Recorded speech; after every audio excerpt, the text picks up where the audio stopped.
Welcome back, everyone, to the Away Day Show. Another week has passed in the Prem. 12 weeks down, I think. Yeah, game week 12. Oh, it's crazy. Almost like, basically a third of the way through. Heating up a little bit at the top. It's getting close to the top. Obviously, a lot of results, both top and bottom of the table. That was big this weekend. Few shocks. Few shocks going about. Goals galore. But a funny old weekend. How'd you sort of see it for yourself?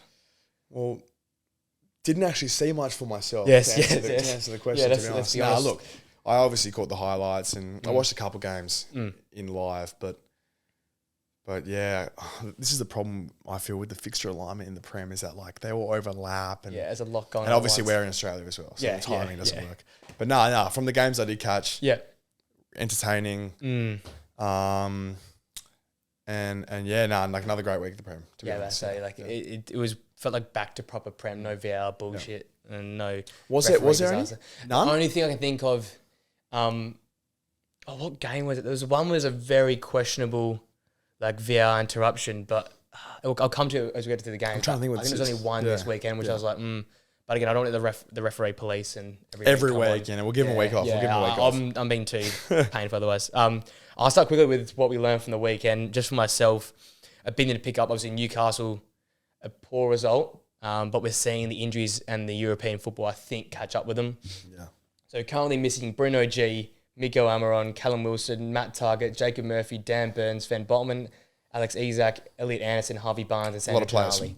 So basically 12 players out. A lot of starters as well. And I'm about to say, both players, strikers. Yeah, players that play that system have played it now for 2 years. You get all of these sort of older faces coming through, and all respect to them, they still worked hard, but that didn't look like the normal Newcastle team from the weekend. They're bottom of the European group, dropping results. They're not now too far away from Chelsea and United and teams that could probably pin them back. So, Chelsea and United are probably happy with that. But a tough week for Newcastle. I think what we're just picking up is it's going to be an uphill battle until January, and hopefully they can reinvest with that Saudi money and try and solidify themselves. But in terms of qualifying for Champo, getting in a nice position in the Prem is going to be a tough, 4 to 6 weeks here. Yeah. Anything else you picked up? Nah, look, I think what you've just touched on there is like what we all said, including Tots at the start of the year, in the sense that we see this every year, and we'll touch on Spurs. A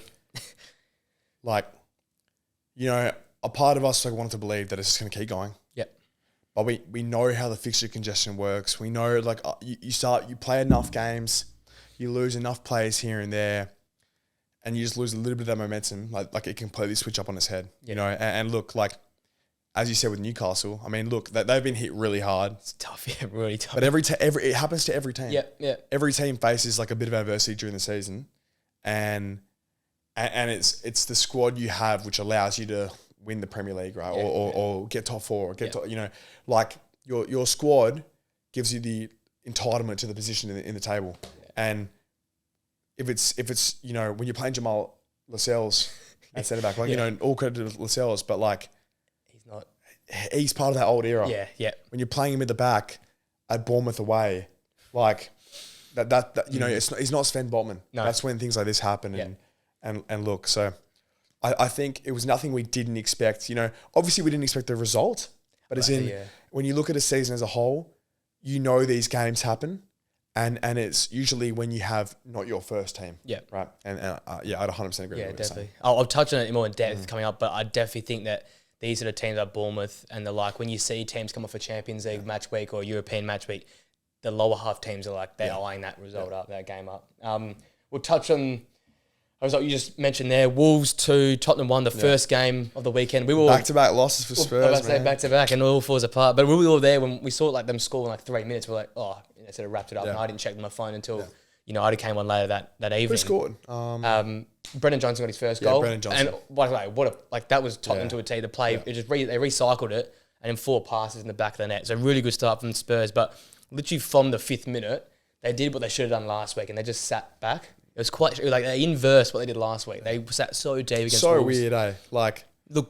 And obviously you got Eric Dyer at the back and Højbjerg and no Madison, and you miss all these players. It's a different team, but I thought what Ange did last week, I thought they'd still go out and play this expansive, which they did for the first 4 minutes when they scored the goal. But I'm like, yeah. And obviously, this is what we kept saying this. Like, we kept rattling on what happens when Madison goes, what happens when Basuma goes. We said, and obviously, it's extravagant. Madison and Basuma would have been said so much. We said it so many times this season. But I know it's extravagant and you lose a whole... I think the defender is probably the biggest thing. Similar to how United have to play defensively because of their centre-backs. Yeah, when it breaks down from the bottom, like it affects the whole thing going up. It struggles, right? But it doesn't also help when you have, like when you don't have James Madison. No. Like, and who's the best creator alongside Neto this whole season. So I understand that. I thought Andrew would still play his style of football. But yeah, tough result because then Wolves go and scored 2 in the last 8 minutes. And you saw the defensive... like Eric Dyer just didn't want to pick up the runner for the second goal. I think Lamina runs in behind him, but Dyer sort of like tries to maintain the line. And it's just like, I'm no like superstar. I wouldn't know what the hell's going on, but I would think go with the runner, right? It's the final sort of kick of the game. Go with the runner. Sarabia had a good goal as well, but again, Gary O'Neill, man, he's cooking. He is cooking, Gary O'Neill. But yeah, like, it's just so funny. We talk about Eric Dyer and we talk about Lascelles, and it's like, honestly, it's just hilarious. Like Spurs and Newcastle have both been playing so good with their centre backs in the team. Yeah, and then, like when those names, it's just hard not to, point out those names on the team sheet when it all goes wrong because it's like that those two are sort of, reminders of like the past regimes and the sort of some of the shortcomings within those two sides. It's like when we had Rob Holding. It's literally identical to like when we had Rob Holding at the back end of last year when Saliba went out. It's just like, it's they can only take you so far, these guys, and these sort of results happen. You get these cracks in the team, and like you think about it objectively. Like if Romero's in that team, or Botman's in that team, or like just any of the centre backs above Dyer and Lascelles, it's just like, would that have happened? It's just the limitations as well. I think that's why they play so defensively because you've got a makeshift left back. You've got 2 new centre backs who aren't anywhere near how as different quick. was their team to Chelsea? They had 2 new centre backs, a new left back, a new central midfielder, a number 10, and a new winger. Yeah. So it basically the whole team changed. Nearly the whole back line. Nearly the whole back line. That's crazy. Because they had Davies at centre back alongside Davies Dyer. played, And that's just like, that is Dyer. Like you got 2 slow, you got 2 slow centre backs. And again, this is, I don't want to keep rallying back to Manchester United, but I see it a lot. The whole system used to change when you got Maguire and Lindelof versus Varane and Martinez. And you say it with Maguire, I say it with Rob Holding.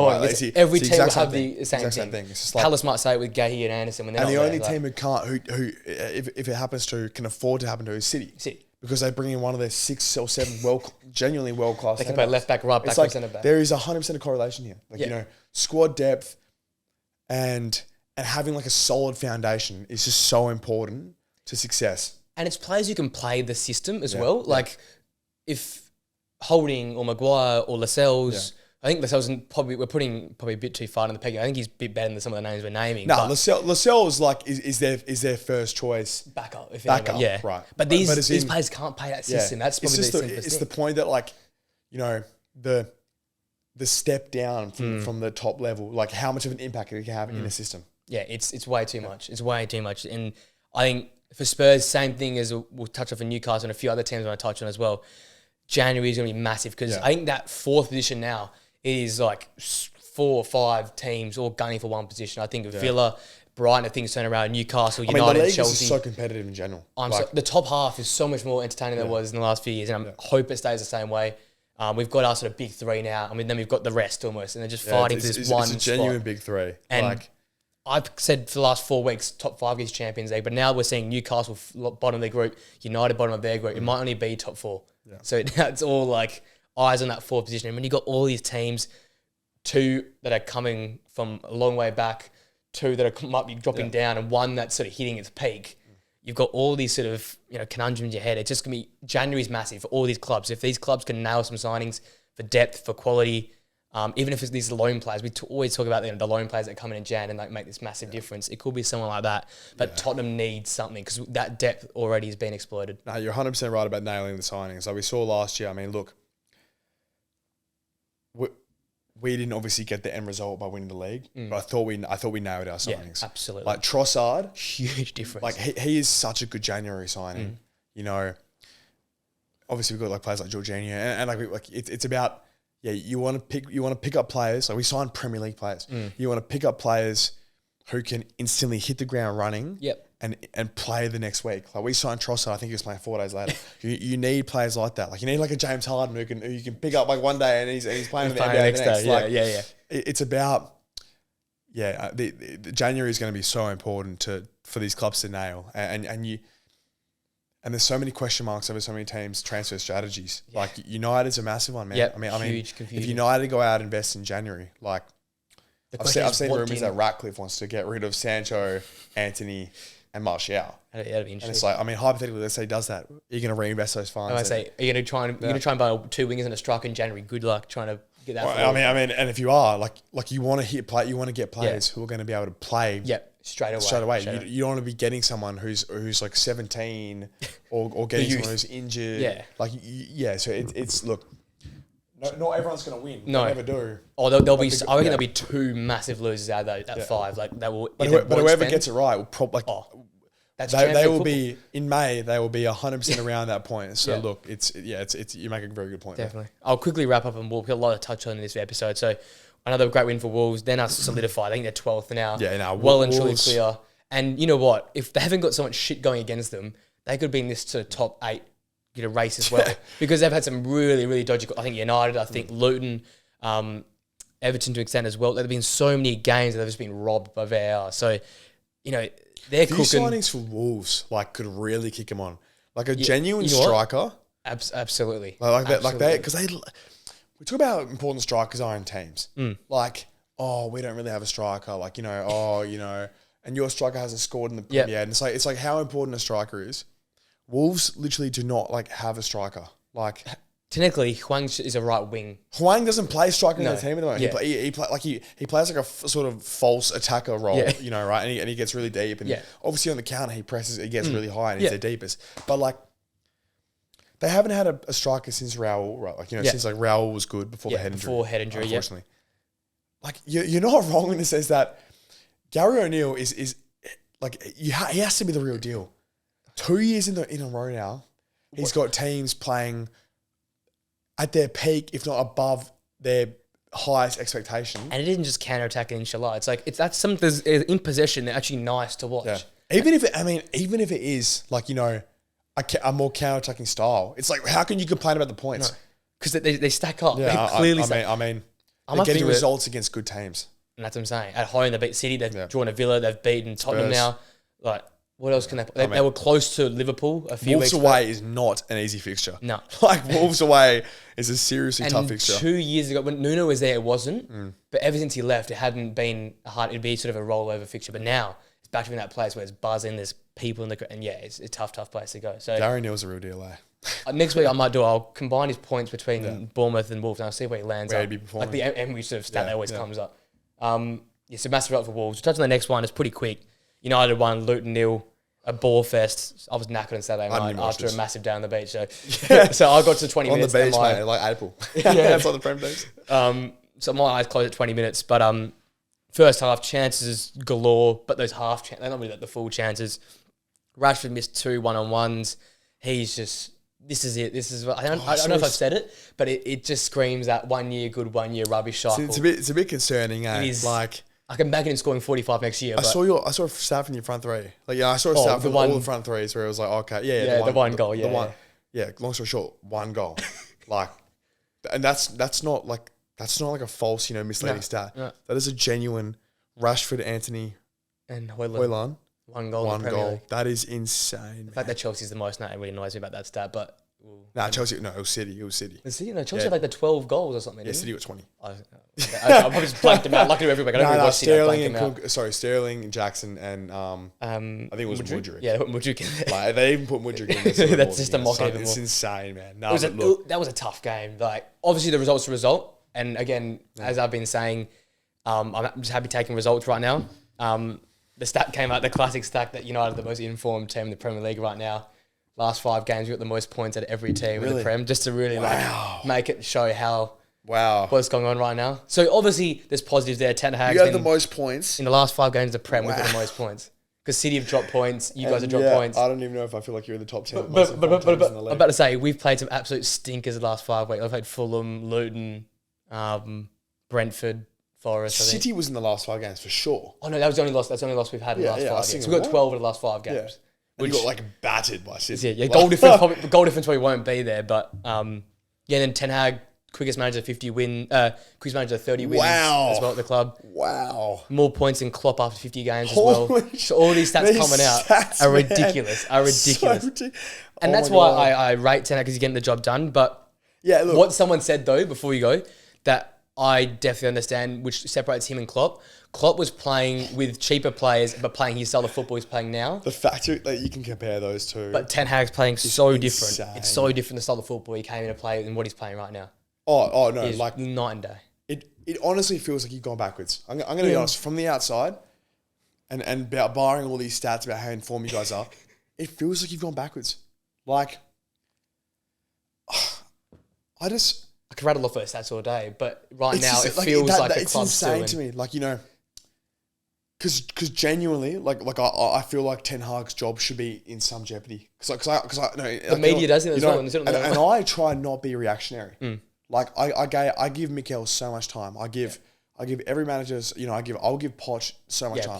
I would have kept Potter. Yeah. Like I would have kept Tuchel in the first place. Yeah. Because you want to give these guys a chance to turn it around.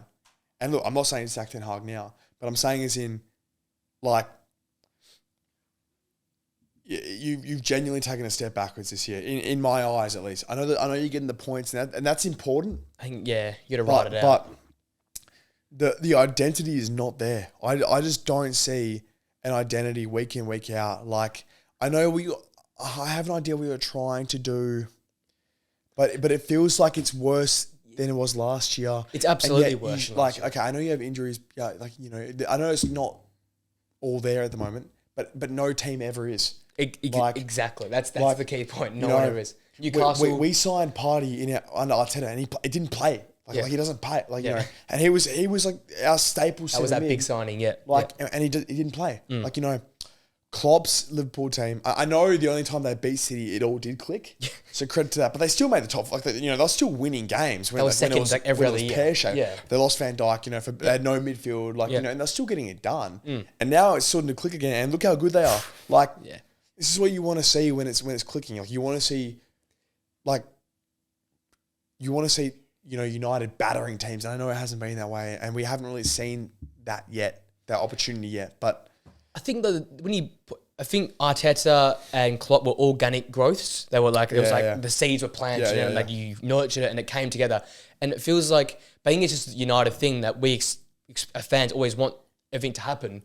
So we buy players for too much money and things happen, and it doesn't feel organic. It feels like you just bring players in. So now it never feels organic. It never feels organic. It never feels like it's growth within. And you're gonna laugh, but the only time it sort of felt organic was with Ole when we were going through the whole it felt like a bit Pereira of midfield and all this shit. It was like, okay, we're gonna go right from the bottom. Well, they just felt like something Ole was a bit of a meme, but they actually felt like there was some genuine sort of emotion around the place and buy-in and there was a bit of an organic element to it. Yeah. It just fell apart because he didn't have the IQ. It just feels so corporate. Everything always feels so corporate. That is corporate. It's corporate. Yeah, everyone has their 5 players they bring in for $400 million. Yeah. And then we're stuck with all these players on $1 million. Yeah, man, 100%. It feels like there's so many dot points to tick. You need to sell this on your shirts and then this and this and this. And I understand the bad ownership. That's where the bad ownership I 100% get. But as you always say, though, it's a tag team thing. It's these managers want these sort of players as well. It goes both ways. Yeah. Jose wanted Pogba. Pogba was there for a lot of money. Ten Hag wanted Anthony. Anthony came for a lot of money. Louis van Gaal wanted, another one, he came for a lot of money, but he wanted Depay. Yeah. He came for a lot of money as well. So every single manager... Forget you guys had Depay. Yeah, that guy had one of the best Champions League debuts of all time and just disappeared off the face of it. So that's where it's at. And before, we don't want to rub on too long. So... Lindelof scores a goal, and I think that sums it up. Lindelof saving you, Maguire saving you, McTominay saving you. Most of our chances were McTominay headers in this game, if I have to be honest. So that's where the club's at the moment. I cannot wait till Luke Shaw, Wan-Bissaka, Casemiro comes back. That's when the pressure's going to be on. That's when it's on. Because when you don't have any more excuses, what's going to happen when Luke Shaw's back? Yeah, like literally when Luke Shaw, Lisha, I think Luke Shaw changes it. I think Luke Shaw definitely changes it. Well, you'd hope so. Oh, if not, then it's a system problem. Yeah. And there is a serious underlying issue there. Yep. And when I look at the stats, I question whether Luke Shaw does change it because you're still getting those forward turnovers. that stat is so alarming of you guys having the most forward half turnovers or most attacking The turnovers. presses, they're working the best out of the Prem, and basically. you hadn't scored a goal. And I think Goldbridge raised it well on Ben Foster's thing. The midfield right now, McTominay, Ericsson, and Bruno, they work hard and all respect, and that's all we can ask for. What's up with Amrabat? But there's always something wrong because Varane's not playing either. Amrabat's not playing. So obviously, and here's a theory I've seen written around social media. Maybe just Ten Hag doesn't like these players on big money. Yeah. So you've seen what? So Casemira's had a falling out. He's on 300 plus. Is he had a falling out? He's injured, but he's had a falling out as well. Varane's definitely had a falling out. He's on That's 300 weird. grand. That is so weird. De Gea was on 300 grand. He had a falling out. He loves it. He loves the spotlight. He loves plant. Well, and you know what? It's old school type of management. It would have worked probably 20 years ago. But right now, in this sort of age, I don't think it's going to work. Yeah. And that's why I have to touch on them because we don't want to touch on it too much. It was a pretty average game. But look, it's a 1-0 win. You got the job done. Yeah. As we said, like we'll put the spotlight on United when everything's there, and and you should be beating Luton 5-0. Yeah. We'll put the spotlight on you there, like, and we'll grill Ten Hag then. Come the new year, it's good. Yeah. We'll give it 3 months. Yeah, a lot's gone on then. Yeah. I think but media pressure is a big thing, and media's already on his back. Let's go into ranking. So 2 weeks ago we did goalkeepers. 2 weeks ago. Yeah. Last week things were rushed. We didn't want to do anything, so we're going back this week. You and myself here, left backs. This time I'm doing 10. So because there's been a lot of injuries. There's been a lot of players switching positions, and we're still taking off. Some of the fullbacks aren't. We've got world beaters in the Prem. We've got good players, but no world beaters. So we've gone with 10 this week. We have a lot of good players. Yes, we'll probably go 10 across the whole back line, and then once we get to those sort of one-off positions at the forwards and the sort of number 10s, we'll go. Oh, so did you guys do every goalkeeper? We did every single gokeeper. Oh wow! Because that's one of those positions, though, right? Where each week you know the play. Whereas this, that's why you only did one. Okay, I was trying to look through. Some of the left backs, and I was having trouble because a lot of it injured, a lot of it in and out. We've gone with just 10. Now keep in mind, and I've got some double ups in here. Yeah, I've got one double up. I don't know how many double ups you got one as well for a team. Keep in mind, just before I get grilled, I'm going based on how much availability they've played this season, a bit of their history, and a bit of form as well, right? Yeah, so there's some players lower than others, right? I've done a bit more of a historical influence. Yeah. Because I still only look at it, we're only 12 games in. Yeah. If it was a team of the season, like left back. Yeah. It changes. It definitely changes. But look, I've got a bit of aura in there, and I've actually got a fair bit of form in there as well. Yeah, I think form's a big thing. Let's do groups of 3 for the bottom sort of bunch. I'll get us kicked off. So number 10, I've got Dan Burn. That's crazy. I've got Dan Burn as well. Oh, okay, good. Okay, I got to say that. If we've got the same one, no, that's hilarious. I got Dan Burn at 10 as well. You can slay him all you want, but Dan Burn works. Dan Burn plays a role, man. Yeah, it works. Dan Burn is a very solid role player. He's got a bit of attacking threat, being 6'7". Absolutely. I like Dan Burn. I thought you were gonna have him higher. That's why I was saying. Okay. I thought Dan Burn was gonna be 6 or 7. I was thinking, he's getting up there now. But no, Dan Burn deserves a place in the top 10 for sure. Playing in a really, really, really solid backline, like probably the best backline in the league over the last 18 months. 100%. He's a great system player. He suits the system. And you know what? They're all joking about him coming up against PSG and all this stuff, but he's Dan Burn. He's quicker than you think because he's so big. He just covers ground. And you think about some of the wingers like the Matomas and even the Antis or some of your smaller wingers and like these wingers. Dan Burn does a job. Fills that space. Really, really good fullback. Not good at offensively, but as a defender, that's why. Yeah, not amazing offensively. That's what I'm saying. That's why it's a little bit lower for me. If you had an output offensively, I think change it up. I've got 9. I've got Purvis Sulpignan just because of. Wow, I got Estu way higher than you. Just because, again, injury, great last season, but the last time I saw of him, he got battered 6-1 by Aston Villa. Fair enough. A bit of what I've seen. Okay. And he was awful in that game last time out against Villa. So maybe a bit of recency bias there, but that's my number 9. Who's your number 9? My 9, I got Kukurea. Oh, it's higher. That's really high. I was close to putting him in, but high. I think you got to cut Kukurea some slack. Like, he was Brighton's player of the year 18 months ago, right? Like, genuinely. Yeah, he was. He was there. It was 18 months ago, right? He got signed last year. Last season he got signed. The year before that, he was incredible. Yeah. Yeah, that is right. Yeah. Yeah. He was. Yeah. He got signed for big money in a Chelsea worst team system. You almost got to give all those guys a year off. Like, because honestly, you got to give Potter a year off. You got to give all because we know there's players in them. Kukurea was like a top 3, top 4 left back that year. Like as in the year. The year prior. And he's been good this year. He Chilwell was like not keeping his spot. No. Like, I'll And pay one, that was that. because of the injury and stuff. But two, Cucurella was like knocking on the door. He locked up Saka. Yeah. Right? Okay. And I think he's been really good over the last 4 or 5 weeks. And I think he's been slow. He's in mine.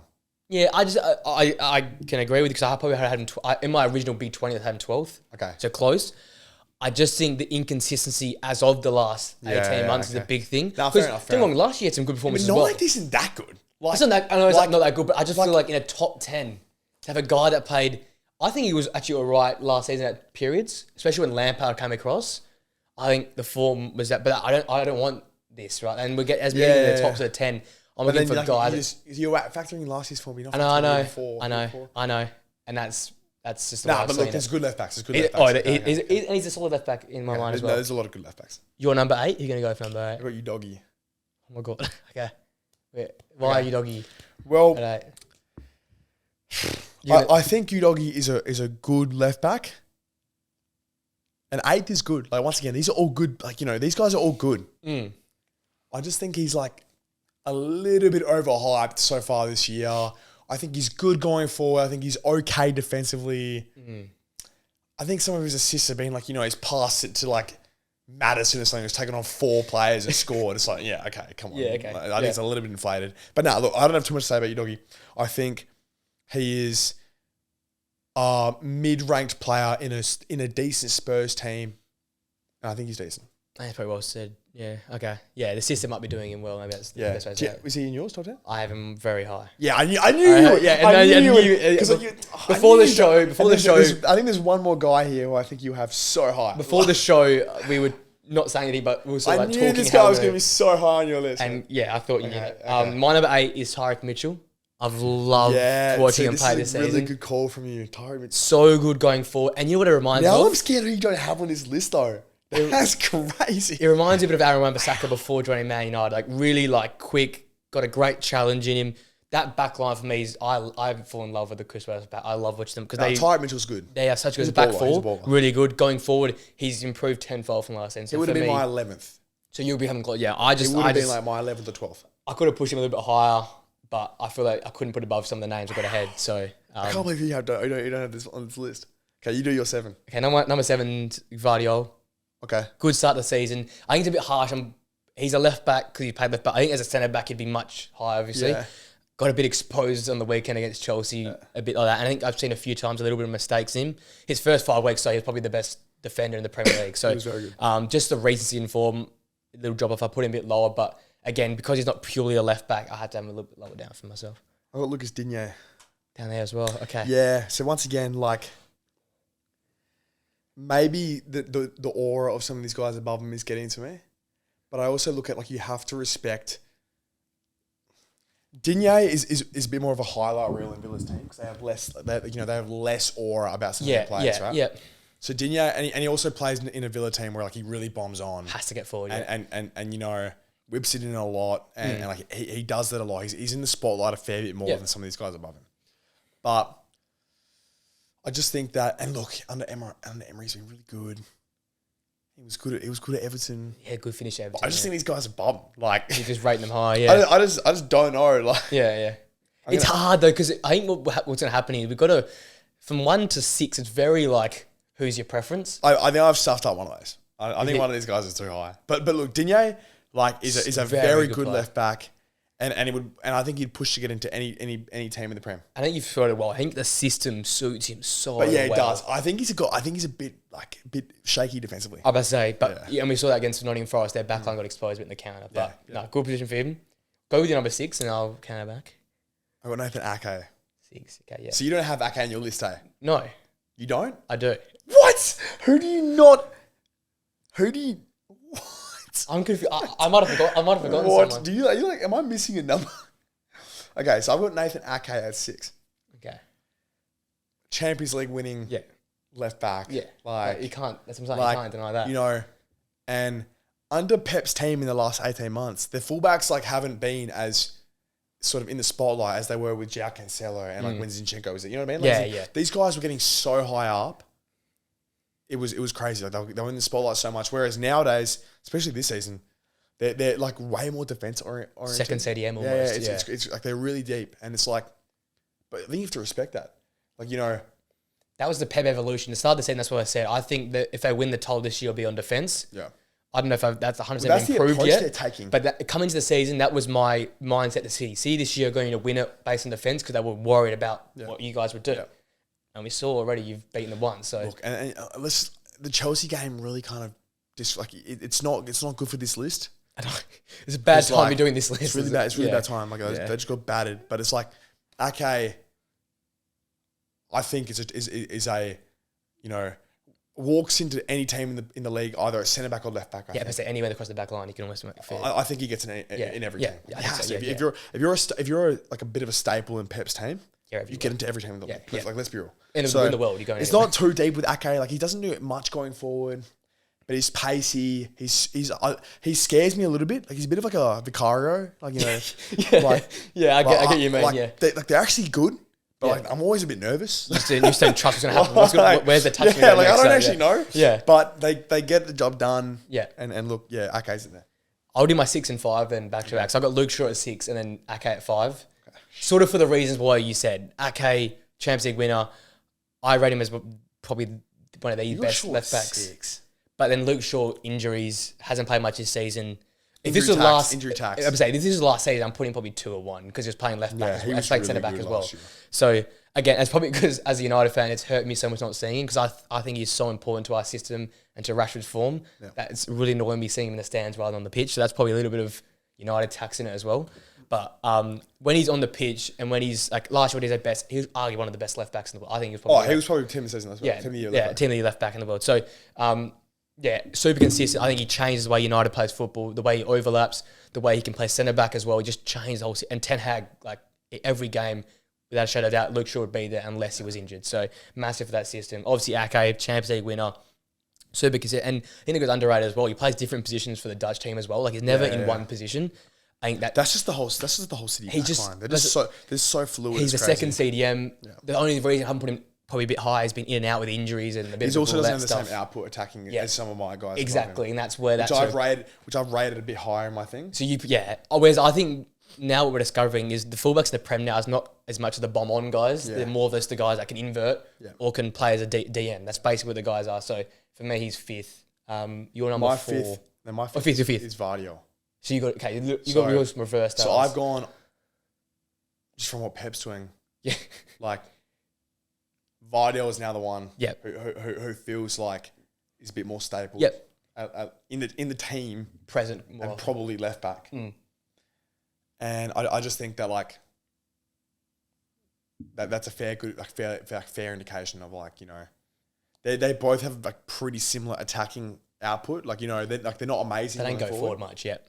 But that's because like they don't really have the license to anymore. It's not like back in the day. Yeah. But Vardio, I know he had a bad weekend, but I thought he's been really good. I thought he's been really solid defensively, and I thought, like, you know, obviously his World Cup performance was amazing. He was like the best player, best centre back in the tournament. So, Master assassin, mate. So not too much about Vardio. I just think, you know, you have to respect the City defence, and they have to be around there somewhere. You have to put him in there. So, should I do my 4? You do a 4, and I'll come back with my 4. Siri, relax. I've got S2. S2 at 4. I've got S2 at 4. So like. I'm gonna have one of us one of us have missed something or done too much. You have 100%. Did I miss someone? 100% convinced you missed someone. I don't know how. Anyway, so S2. I just think that like, I think he's probably the best attacking fullback in the league. Yeah, I think he's so good going forward. He's a bit shaky at the back. I think it's a combination of just how open Brighton are. Yeah, they're ridiculous. Like, they're conceding a lot. They haven't. I don't think they've kept a clean sheet all year. They haven't kept Brighton haven't kept a clean sheet all season. I'm like 90% sure that's accurate. I reckon that is. And maybe I should factor that in my. Obviously, Esther's missed a few games. He hasn't played since Villa, I don't think so. But he played midweek and got injured midweek in the Europa League. So it's like he did play midweek, didn't he? Or in the conference or whatever it is. Europa. Europa. I forgot about that. But look, Esther, I just think his his attacking like numbers like FPL wise. So his attacking data is really like is legit ridiculous, and he gets a license to go forward. But I just think that like in like just from what I was ranking this by, I think he's solid defensively. Like not like a world beater. Yeah. But I think his attacking output in a team, like in a City team. Yeah. I think he'd be so good. Obviously, Pep doesn't play that way at the moment. But the old school, 18 months ago, Pep. Yeah. Oh my God, Esther would have been perfect in that team. You could say he's a top 1% attacking fullback and probably a top probably like 10% defender. Yeah. Like 15. But another player for system is I think they miss him a lot in that system as well. Yeah, 100%. Lamptey's okay. Flanks. Yeah. But even then they're playing like the centre back, Igor at left back. Yeah, I don't know what the Zerbi's trying to cook something up, obviously, but they miss him like big time. 100%. I might have overrated Esther a little bit, but I think he's around. I think when he's playing, he's around that his mark. value for his team would put him at number 4. I think is the best way to sort of describe it. 100%. That's a really good point. My 4 is Andy Robertson. Again, his last 3 years prior to last year was ridiculous. I think I've missed someone now. I'm so scared. I don't know. I'm scared because you're acting like I'm just saying I was like sitter, like I missed like the most obvious. But anyway, his 3 years before last were incredible. Last year was a bit up and down. I think Trent copped a lot of the slack, but I think Robertson got away with it a bit. Robbo wasn't good. Sorry, wasn't great. Sorry. Yeah. But I know Trent was worse. I just thought Trent was bad. But I don't think Robertson was that much better that you should Trent should have copped all this. I think Robbo should have copped some of this because I always rated Robbo as a better fullback, at a better player in that position than Trent was. Yeah. I think he had the more all-round game. Yeah, Robbo is a more fullback at heart. Yeah. Than Trent is for sure. And this new system that Klopp's playing where it's creation first, counter-attack second, we're seeing Trent thrive. Yeah. And when Robbo comes back, I'd like to see what happens. Trent is thriving. That Luton game, playing is scary. I know Luton was playing into the style they want to play, like where they sit back, but Trent was ridiculous in that game. Trent is really good. Picking the ball up, like just rolling the ball and just like picking a pass. And it's like, man, how do you stop this? Because he's basically now become the way they defend sometimes where Trent plays centre back and Matic plays right back. That just plays to a T. That's 3 creative midfielders and Trent in the middle of the park. Like, how are you going to stop that? And that's what I think, touching back on Robertson, when he comes in, it'll be interesting to see how he goes in this new system after this sort of short. And Tsimikas has played well because he's, again, he had a really good game on the weekend. Yeah. I think probably inflated how he's been. Recently, He'd been dragged a little bit at half time in like 60 minutes because I didn't think he'd been great. When he's not producing attacking output, then he's a bit of a liability defensively, I think. That's what changes him and Robertson. Yeah. So that's why Robbo's high on my list. But I don't think a lot of recency bias here, obviously. Like 2 years ago, again, he's number 1 in the league for defender. But I think, really recency bias. I think the ones above him, I think, are playing better football as we speak and better for their teams. That's why he's number 4. So your 3 then? My 3 is Luca Digne. Okay, so you got Digne. What is your number 3? So I've got Shaw. Okay. So we've both touched on them. I'll touch on Digne before you touch on Shaw. Yeah. I'd think so again. What do you rate in Digne that puts him above like as in me? You basically swapped Digne and S2, right? Yeah. So as in, do you think Digne is better defense? Do you think he's better all round? I think his all round game is better. I think the system suits him but better. I'm about to say you said it well. I think the system fits him to a T. Yeah, it's like really good for Digne. And obviously, in still playing gets the output, but I feel like every game you got to watch that left flank. Like that's Diaby and Digne. And that's dangerous. Like every time you watch how Aston Villa create, it starts from that left hand side, normally ends on the right hand side. Ollie Watkins off that sort of right side of the striker, and Leon Bailey getting on the end of like a cross. It's a pretty fluid team. And it always seems obviously Cash has been massive right back of interesting as well because I think their fullbacks are so important in that team. Yeah, massive importance and in great form as well. Because compared to last season they played well. I think they've just lifted to another level. And these are 2 players, a little bit more freedom. Exactly. That have been given the license to go on with it, to create. And there's obviously strong defensively, obviously not some of the others in this list, but I think his all-round game just encapsulates what that Villa team needs and encapsulates what I'd want in my fullback, basically. Yeah. He's a very Unai Emery centre. Oh, absolutely. So why have I got Shaw 3? I just think that's not an idea, but I just think I factored in his history a little bit more than just the 12 games this year. Obviously, he hasn't played nearly any of the season, so it's tough to put. You can't put him 1. No, I can't put him 1. No. But I think Shaw is at a top 3 fullback. He's English. He's England's best left back, right? Yeah, I mean, he's and if he's not there, then it's Trippier. Yeah. Like as in, Trippier becomes a like, yeah. They clearly rate Shaw so much higher than all the natural like left backs in England. Yeah. You know, to touch on like Tyreek Mitchell, for Yeah, example. yeah. Like, and I look at Shaw, the lack of Shaw's presence in the United team. Yeah. 100% think you're right. Like Rashford is just not the same player when Shaw isn't there. Shaw, you know, you say this all the time. Shaw covered, like Rashford this year and last year aren't too dissimilar in terms of like the defensive, like, you know, or in terms of like what they do off the ball. But you see it. But Rashford could get away with it more because Shaw covered his, like, you know, covered him so much. Absolutely. And I've almost put Shaw so high because of like the gap there needs to be filled. Yeah. Without him there. So that's why I've got him at 3. Absolutely. So my 2's your doggy. Wow. Okay, no, now I know who your number 1 is. Okay. What? Whoa, I don't know who I've missed then. Maybe we'll touch on it when you do your 2 and 1. I'll do my 2, then you do your 2 and 1 because we'll basically the same thing, I'm assuming. Okay. I just doggy 2 is crazy. on the ball, it's a lot to be desired. Like his touch. That's what I mean. I just think he's that good on the ball. But like defensively, like him and Van de Ven is like a little combo on that side. Oh, like it's pace, it's like power. It's quick. It's quick. It's strength. Yeah, it's quick and strong. Well, I'll give you that. And you know what? Like Tottenham are so, I guess, creative centrally that he can probably get away with it. But have you seen enough of Udogie over 12? He's only played 10 games. He's only played a few games. He's missed 2. Like, I just... Have you seen enough of him to put him second on this list? And it really does sound ridiculous, but I just, like, love what he does. No, I know you like him, and I know you love, like, these guys as well. You just love these players. I like the working guys who just do the things do it right. Like, that's why I love Luke Shaw as well, and that's why I would have him higher, but I don't know. Like, he started... Like, this is a 19-year-old... 20 or whatever he is, they came from Italy, an average side in Italy, and just like lift his game to the next level. And maybe it's half because of the system he's in. Again, another system player that works perfectly. But if he can get like that final pass to just clean up, what's stopping him from being one of the top fullbacks? You know what I mean? Like I think that's what I need to see. Yeah, and I want to see a bigger sample size. Yeah, and that makes sense. And just like clean up. He's a bit raw. That's that's how to describe. I'm just taking young, it. Yeah.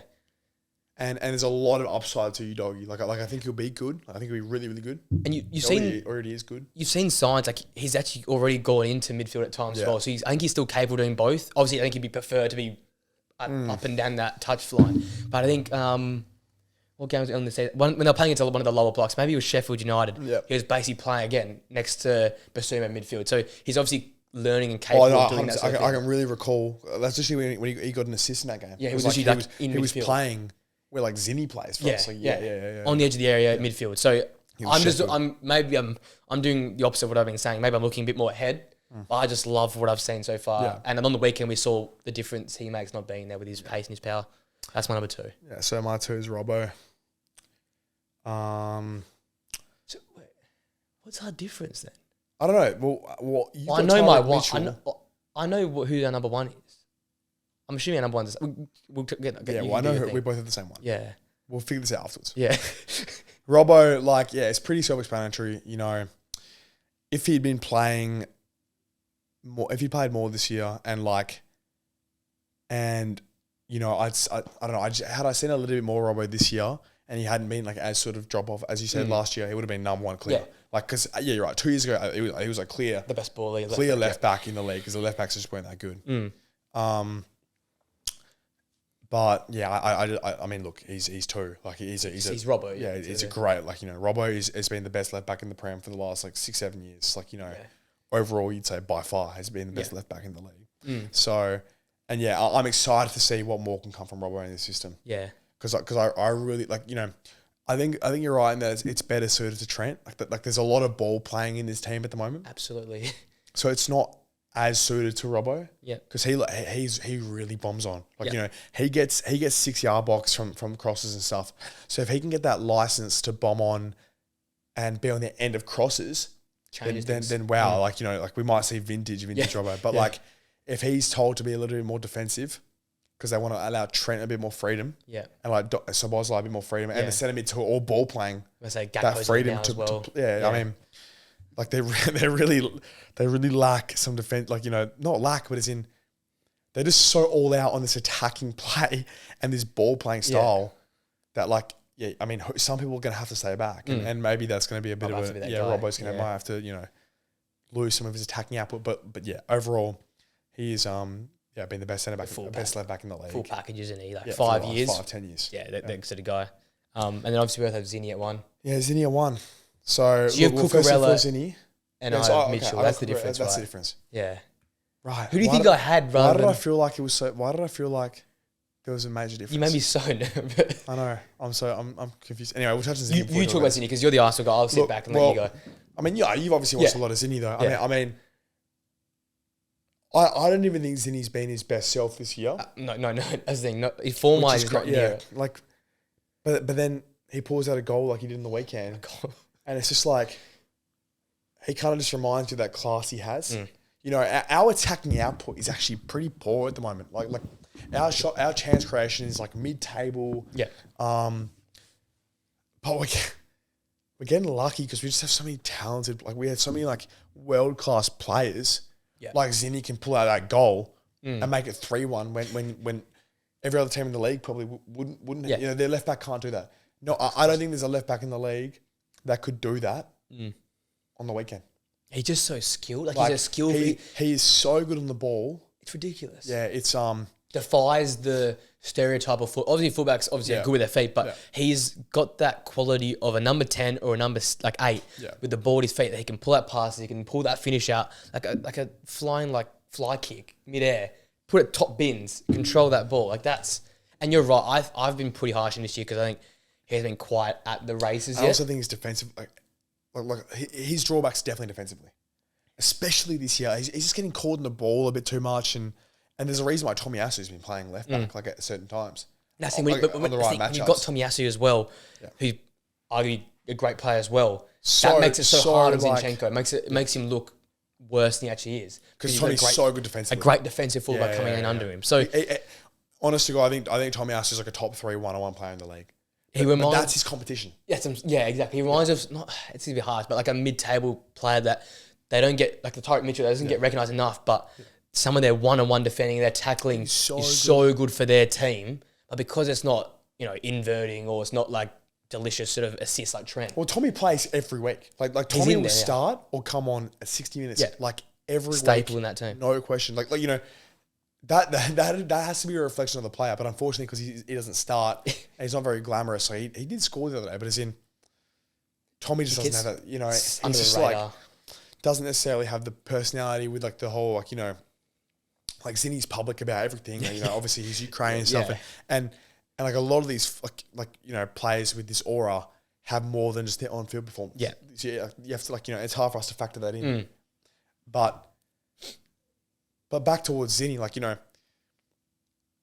he I think if he can get back to sort of his form last year, he can be so clear best left back in the league because his ball playing is so good. He's so good on the ball. He suits. Look, you have to factor in the fact that he suits our system so well. Ridiculous. Similar to the Digne thing. Maybe I'm overrating Zinni, underrating Digne, but I don't think there's another left back in the league that can do what he does in that team. And that might not be the best metric to measure him, how good he is. But I think it's valid in the second best team in the league. Yeah. He plays a role which no one else can play. Yeah. There's not another he's the best inverted fullback in the world, I would say. You take him out of that team and it changes. Yeah. And I guess the biggest thing, we all sat here and watched the City Arsenal game. Very, very impressive in that game. I think that was probably his performance of the year. He was so good. He was so good.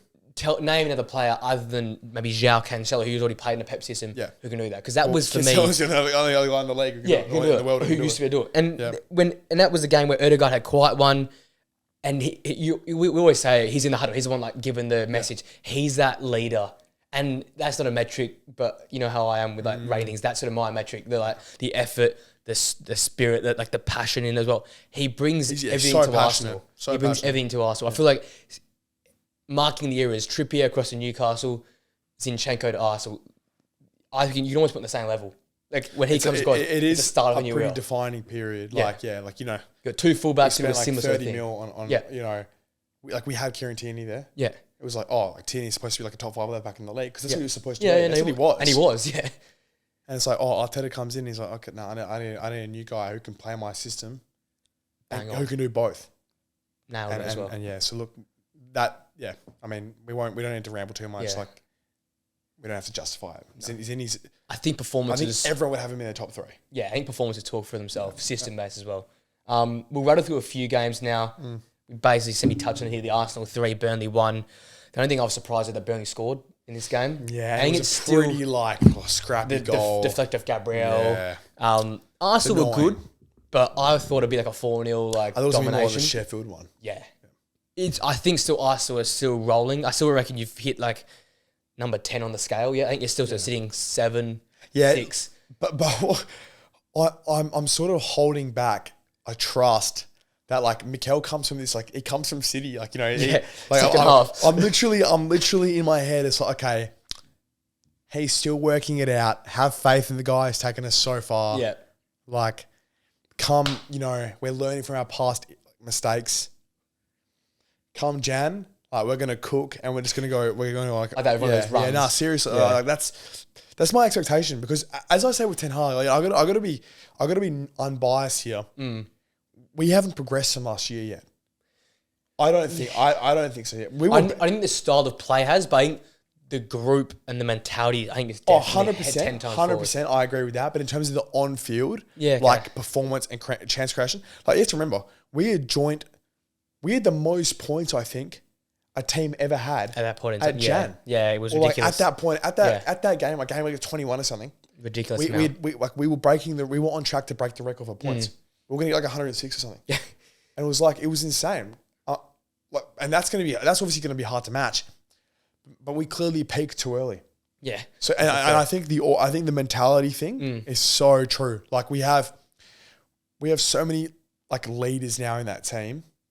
Declan you know, Rice. and like just Saliba getting a goal, like, you know, when it goes 1-1, we instantly score. It was what, like 2 minutes, Saliba. 3 minutes? Yeah, it was a couple minutes, and it's just like it's the players doing it though. Like, you know, Saliba hasn't scored all year. Yep. Scores 2 minutes later. It's Zinchenko scores first goal. Maybe we're reading into it too much, but it genuinely feels like these are moments in the season, and these are players who can repeatedly do it. Yeah. Declan Rice, William Saliba. These are all like Declan Rice was massive. These are some of the best players in the world in their position. Yeah. I think 3 years ago that game might be a 2-2, you know what I mean? Like when Burnley scored, then they scored another one, then you have to come back and win one later. Definitely 2 years ago. Yeah. Like when Lacazette would have to come through off the bench. And that's the difference. And I'm obviously a Declan Rice fan when I've always been that. But on the weekend, it won't pop out on the FPL sheets or like on the highlights. But he was like mammoth. Declan Rice is insane. Like, this guy is so good. Breaks up the play on the edge of the area. It's actually ridiculous. That shot that he drilled in bottom right. Like, there's just... And we're seeing him now being close to the edge of the area. Now I'm getting more excited seeing that because there'll be goals, there'll be assists. He's already scored 3. And big goal. Also playing the deepest line. Yeah.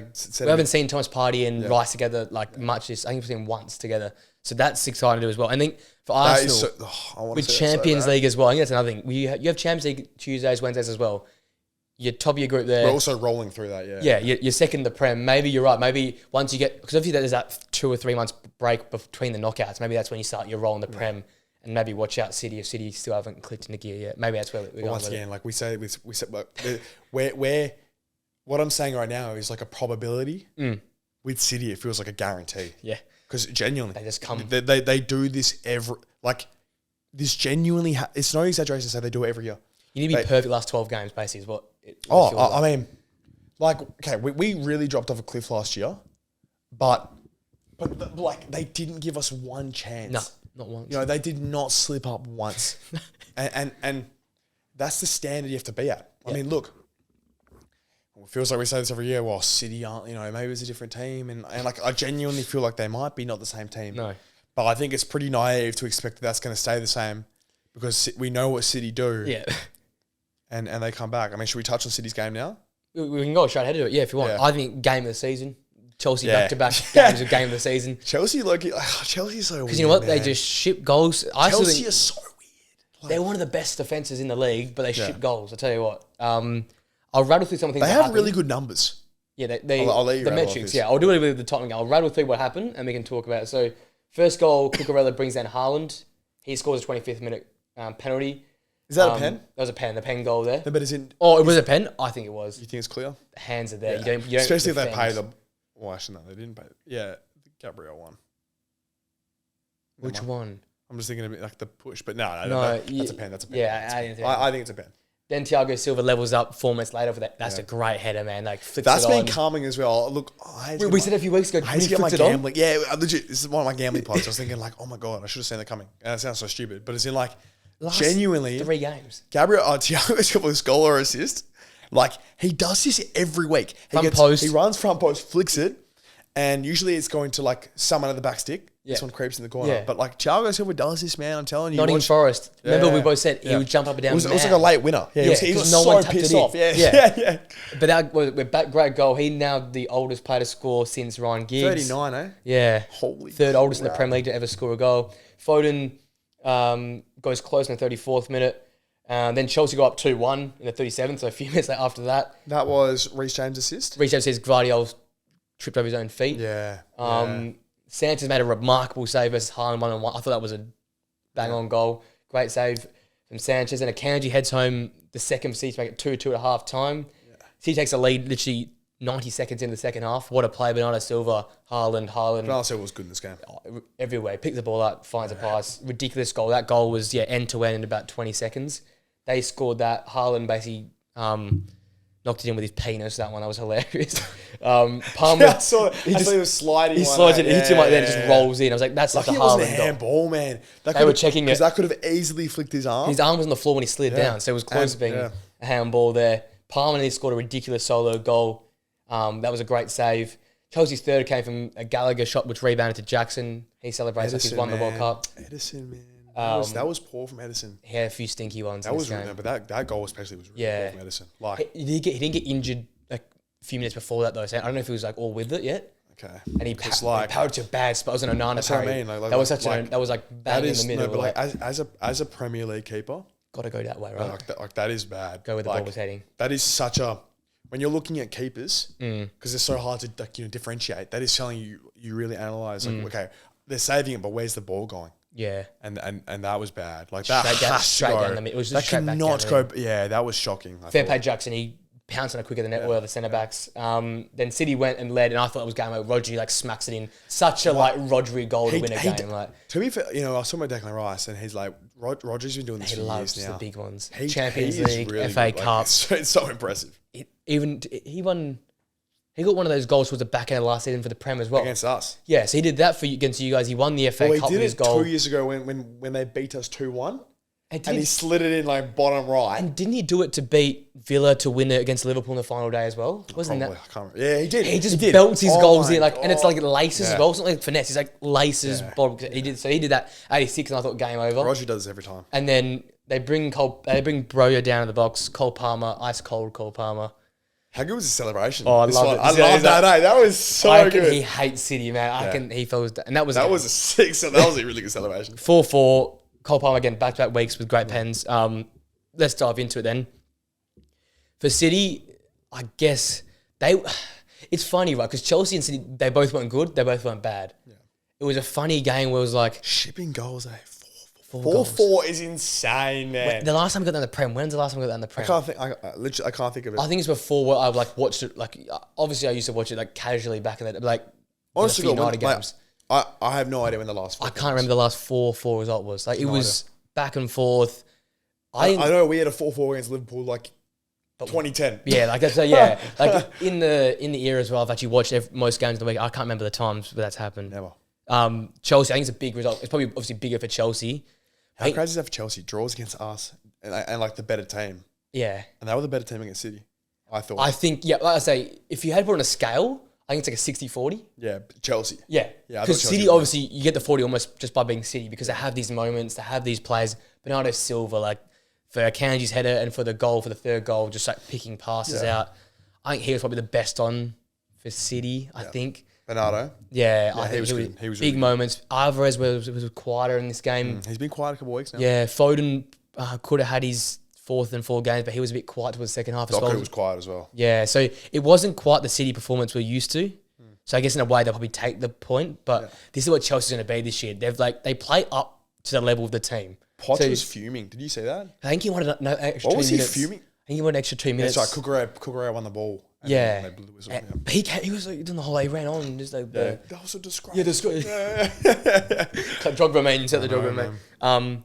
But yeah, it was funny, right? Because Chelsea go and like lose to Forest, but they draw to after the 2-2. Yeah, and they go and lose to that, and then they go and draw to City. And who they got next week? They'll probably lose. They have a really tough 3 fixtures now. They got Yeah, they've got United coming up as well. I'm pretty sure They got Newcastle this week. Newcastle away.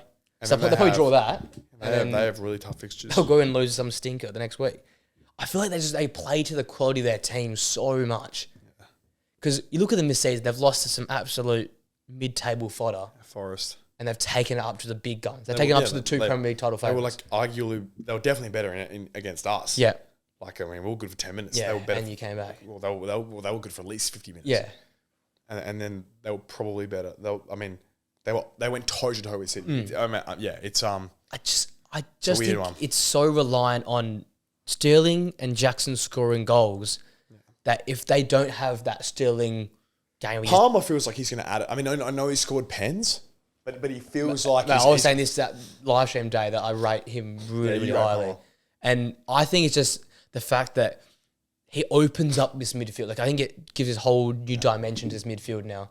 I think if you chuck him there with Enzo and when Lavia comes back, I think Caicedo still for me is a long way off. I don't think he's hit anywhere near what they want him to hit. You put Lavia, Enzo and Palmer in midfield. I think that changes it. You've got attacking power west, those two, Enzo and Palmer. You've got the sitters in Enzo and Lavia. And I think it allows Palmer some freedom as well. Because with Gallagher still, I still think they've got their one hand behind their back still. Like, good player, Crystal Palace player for me. 100%. I 100% agree with that. They've just got, I think, to sort things out. Kunku will be a massive back for them. If he can, play at the level they signed him at. The preseason that's been a crazy signing, eh? Like, they signed him 6 months before he can come. Then he gets injured, after they sign him. Yeah. Then he comes back. Plays remarkable in preseason, goes injured again. Interesting, maybe Palmer goes to the flank and Kunku plays the 10. It'd be interesting I think Palmer is more suited to the flank. Obviously, yeah. But I think they could be one of the teams, again, if they sort a few things out, whether not be signing, maybe just injuries and getting a few players back by Jan, with all of it opening up, they're one of those 5 teams I think can somehow make it in there. This is what we're debating with Antonio. I was so massively the upside to United versus City to get, so United versus Chelsea to get top 4. It's like, I can see a world where Chelsea has so much more upside because we haven't seen them click. Yeah, but we know what the players we know the players we they know have. The quality there. When they click, I feel like the potential is just so much higher than United because United just feels like there's always going to just be papering over the crack. I mean, cracks we won't touch on United, but but as in that's I 100% back what you're saying. If it clicks with Chelsea, Kuka comes back, Reece James can stay fit. Kukurea can stay in some of this form. I feel like he's in, and the numbers can start be the game can start represent, be more effective of the numbers they're producing. Then Chelsea's going to cook, man. Chelsea will pick up a lot more results, and they will genuinely be in the top 4 contention by May. Yeah, I think they're obviously ahead of United right now. There's a lot of the season left. I'm saying they're obviously ahead of United right now, but if I'm Newcastle, Brighton, Villa, all these other teams, you've got to be looking over your shoulder because you're way more scared of Chelsea right now. 100%. Those two clubs, if things start clicking, that's just a big run of form. All those teams are way more scared of Chelsea than United. Yeah. I would say it's night and day. Yeah, because we've seen what Chelsea can do against City and Arsenal now. Yeah, I don't think teams are that scared of United. I think United seem frail. Yeah, I'm going to be honest. beatable. I feel like United, just don't seem like they have that much of a backbone. I feel a bit spineless. I like that. I love those backbone spineless sayings. Yeah, I love those. But Chelsea, I feel like scare me because they have, honestly, they just have names, man, and the team sheet looks beautiful. Yeah, I feel like Chelsea just lack a decent striker. I know Jackson's getting on the board, but they're creating. I think Broha could play a really important role for proper. That's a Mitrovic sort of guy. He just scores goals, big, good, man. Strong. Broha is good. Put the ball in the back of the net. He was insane for Southampton. Massive from the back end of the season. Him and the Alvarez bloke, the Colombian guy, those two were ridiculous. So strong back end of Chelsea we expect. We'll rattle through a few of the next games quickly. Yeah. Palace 2, Everton 3. Another classic Everton performance. I think at one point they had 20% possession second half. I don't watch much Everton, but that I see their scores every week, Yeah. and they're cooking, man. They've found a solution. Eze back in the goals and back starting for Palace. Palace is a tough game. I think they just, when you're at home, you have to attack. Yeah. And they like to counter-attack, but they're coming against the kings of counter-attacking in Everton. Like, I think we can rank them like Everton, West Ham, Palace as like the kings of counter-attack. Yeah, West Ham. And they've just come against a team that outdid them. I think Everton Everton right now, they'd probably want the minus 12 this season, just so because I think they'll still be safe with how rubbish the bottom three are. So they prefer it this year, just in case next year shit hits the fan. Three, man. Like the promoted teams don't look like they're sticking around for too long. We got Burnley so wrong. Yeah, I stuffed that big time. Bro, I had him 12th. Long way off. I think I had 13th as well. I had him a long way off. Passion merchant for sure. Next game was Bournemouth, Newcastle. The 2-0 win for Bournemouth. Massive Iriola again. Keeping every win adds 4 more weeks to his job. I still think things are going to happen eventually with Bournemouth. It might have to be a 2-year gig. But again, Newcastle, as we said, a tough time for them with injuries. Where are Bournemouth on the ladder now? About 16th, 17th? No, I think Bournemouth are still 17th, but they've just gone like 4 or 5 points clear of the bottom. And it's also like those and they're just stinky below. That's the only thing about this season which is sad for me. Like the top 10, it's going to be nuts to try and see who's going to fit in these positions. But we just know he's going to go down. Yeah, relegation looks really dead. It's just, whereas last year, the last 2 years, it's gone to like the final day to work out who's going down. Yeah, there was like 7 teams with the 4 points. Yeah, the Leeds thing last year. Insane last year. Yeah. And like Southampton winning and final day. And they were winning. Like yeah. Southampton, should have been on the beach, mate. Southampton beat Liverpool final of the season. Like, it's just, it's been... And they drew 3-3 against us. Yeah, so it's not going to be that way this season. But yeah, massive win for Bournemouth. Keep themselves afloat and above that bottom 3. I think they'll kick on once things come good. I just want to touch on Solanke. He's been massive this season for them. Yep. Double in this game. Someone doesn't get talked about. Solanke just finds goals, man. Since he's come back up after that COVID relegation season, I think he was really very good last year. Yeah, Solanke was really good last year. He just finds goals. Bit of Ivan Toney, sort of not of the same quality as him, but same role. Feel. Yeah. Like as in zero chances. Importance in that team. But when the ball's there, he's the one finishing. Because Semenyo's a good player. Yeah. Sinister's a good player, but they just don't finish. Whereas Solanke's like bundling balls over the line. So yeah, massive result. Nick Pope had a great game as well, by the way. Because Bournemouth were just peppering him, but he did his best to keep it as 2-0. Newcastle were bad. It could have been 4-0. It could have been 4 or 5 in that game. And the final before we do our FBL roundup was Villa 3, Fulham 1. Again, Villa, man. I think it's 14 at home. Emery ball. Yeah, McGinn in the goals. Watkins in the goals. Diaby with basically a goal, an own goal. Just damn, they're good. Do you reckon anyone go? Obviously, teams gonna go there and challenge it, like City and stuff. But do you reckon they take it to City to you guys? I think they'll beat United. At home. I think they beat some of these teams. Oh yeah, 100% they'll take it to us. Like not only is there like an Unai versus Arsenal thing there, so I know for a fact. I know for a fact we'll take it up against us. Like I know 100%. But like I also think that just the way there's no clear leader. There's no just clear dominant team in the Prem at the moment. Yeah. And Villa have such good home form and they have such great attacking potential. Oh, yeah, goals. I think it's better for Villa. It's like I think attack is sort of their best form of defense, right? In the sense that their best output is attacking. Right? Yeah. So they will take it to every team who go to. I just think McGinn. You talked about McGinn like captain. I think Douglas Luiz is so good as well. Yeah, I think that midfield just incredible. Yeah. Whoever plays it each week, whether Kamara being in there, when Zaniolo plays 10 or something, it's just like all 3 of them could almost play 6, 8, and 10. Yeah. That's the thing. It's so mobile. It's a really mobile sort of front 4 of like 5 and it's fluid. And the midfield. So the whole team is just so fluid. But the fullbacks obviously like run up and down, but the rest of them are super fluid. Yeah, McGinn's on the edge of his own area. The next minute, he's on the edge of the other team's area. When Bailey's in, he gets so deep. Yeah. But then he's also can be like the furthest forward. Yeah, it's and Watkins' goal ratio this year is ridiculous. Yeah. Diaby's been arguably one of the signs of the year. Yeah. I just think maybe they make Europe. Like maybe they make that top 4. Because again, one of those teams they reinvest in Jan. We know the owners don't mind putting a bit of money there. Yeah. You get another midfielder, maybe another forward.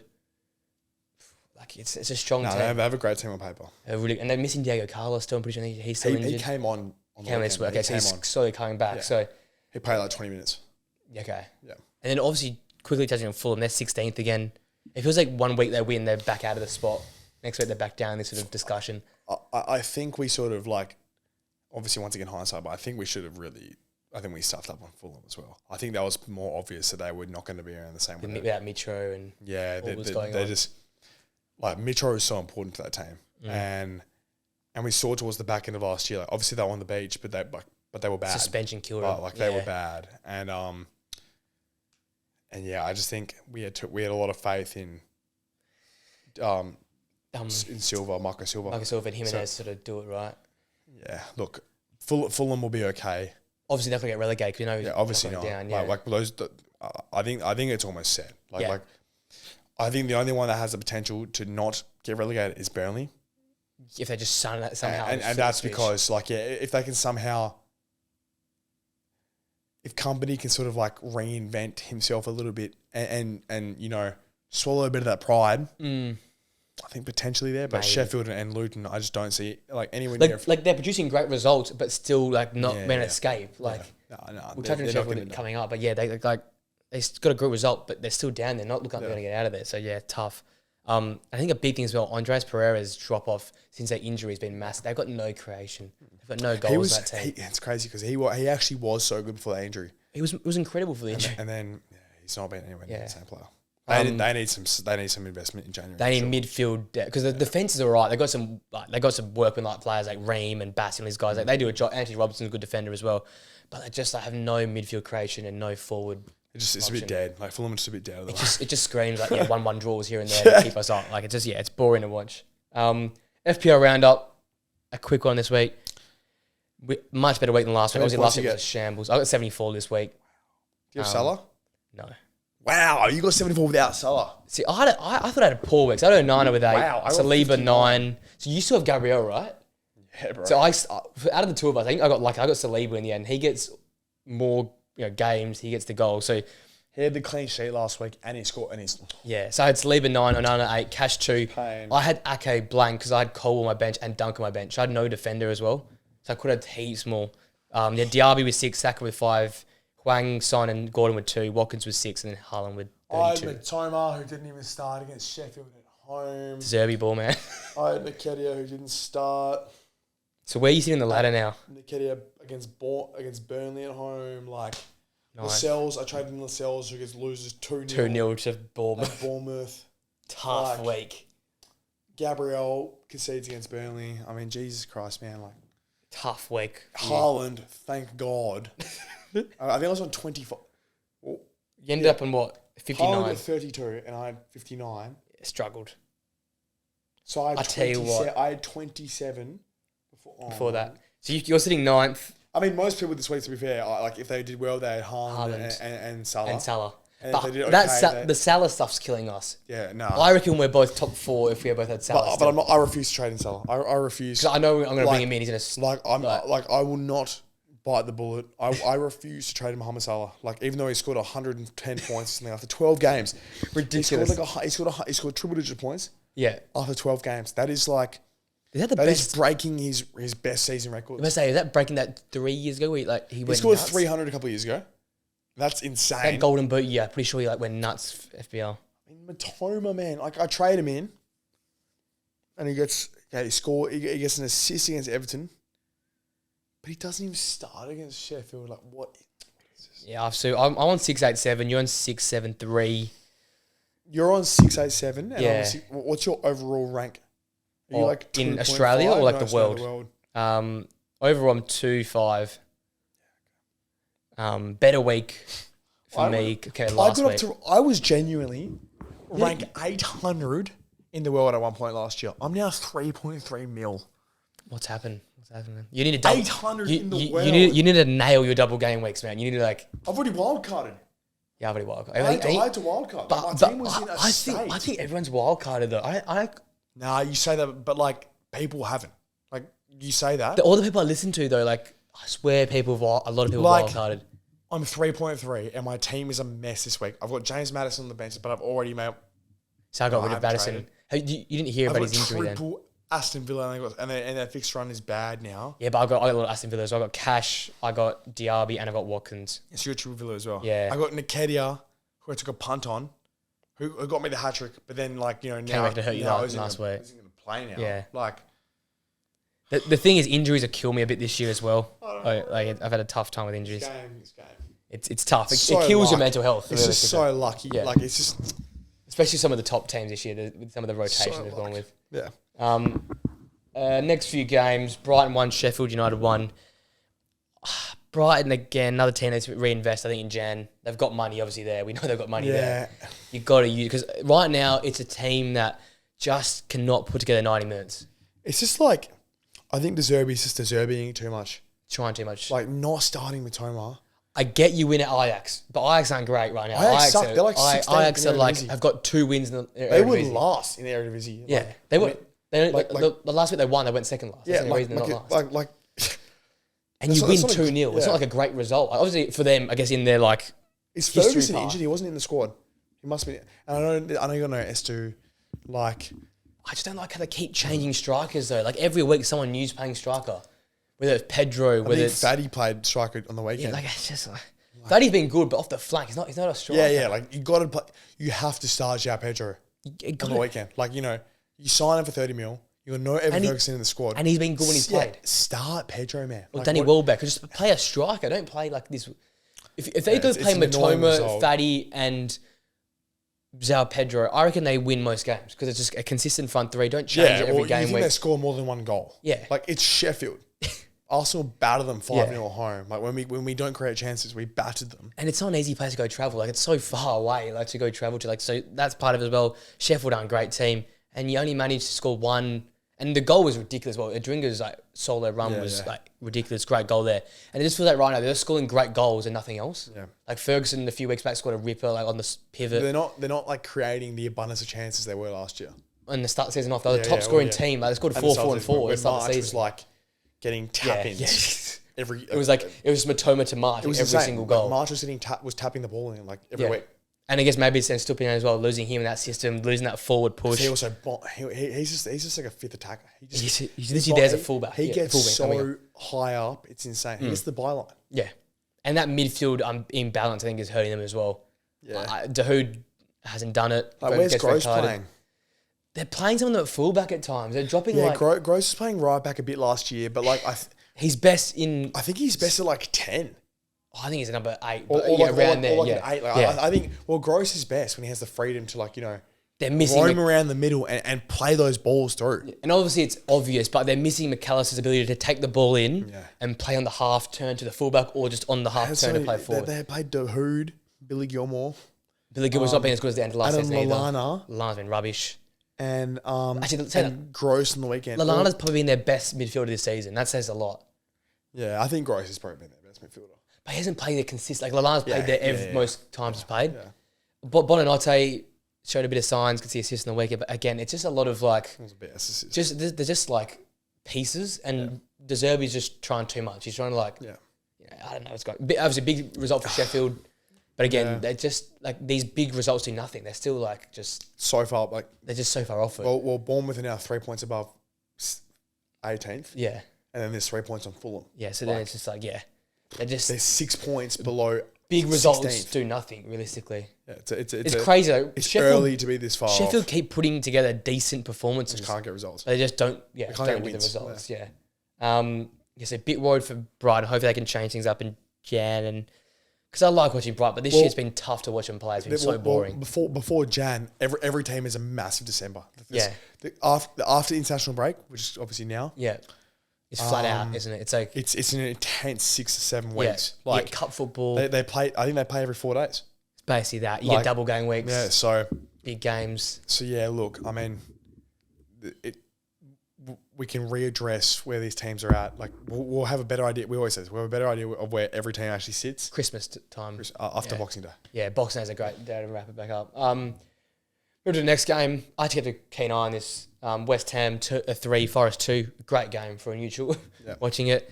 Paqueta scores early. Then Forest can play a great comeback.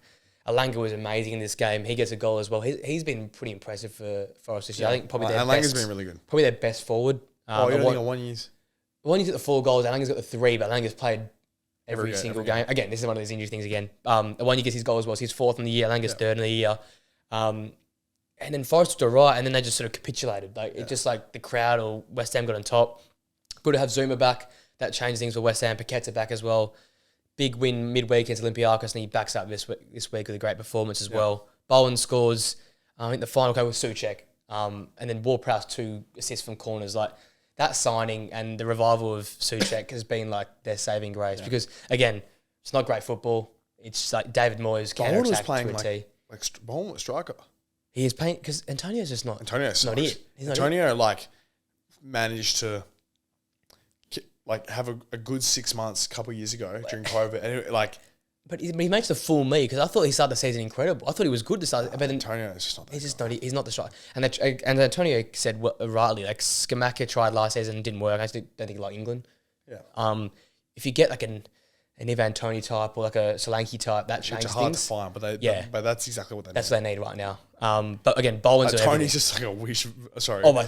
Antonio's just a wish version of Tony. Yeah. Man. Has a good 2 months, probably every second Tony year. just does everything Antonio does so much better. Yeah. Celebration merchant as well. Just loves a rip out of celebration. Loves celebration. But West Ham now, 2 weeks back to back with just exciting games. They lose 3-2 last week. They win 3-2 this week. I think, again, Antonio might be right. They might actually end up being 10th because they're just putting in good results every odd week. They're dealing with Europe right. I think they're still going to struggle if they might go deeper. I'm not convinced by West Ham yet. I think we've seen more. I think they defend. They're not a massive chance creation team. Yeah, and they're not amazing defensively at the moment. They're leaky. They are leaking goals. They're very leaky. I think they have the third worst expected goals against. I think that they might be. Yeah, they're really bad. Ariel was good in this game as well. He was. Yeah, Ariel has been good, and they're shipping goals, man. Yeah. So look, I don't necessarily think it's super sustainable West Ham.